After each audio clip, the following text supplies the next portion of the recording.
உனக்கு நாதி பாசம் வைத்ததாலே நீ பயிரை காத்த வேலி பயிரை காத்த போதும் வீண் பழியை சுமந்த நீதி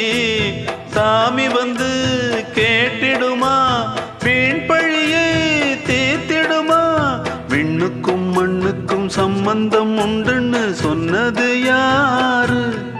அது மன்னவன் பேரு அந்த வானத்தை போல மனம் படைச்ச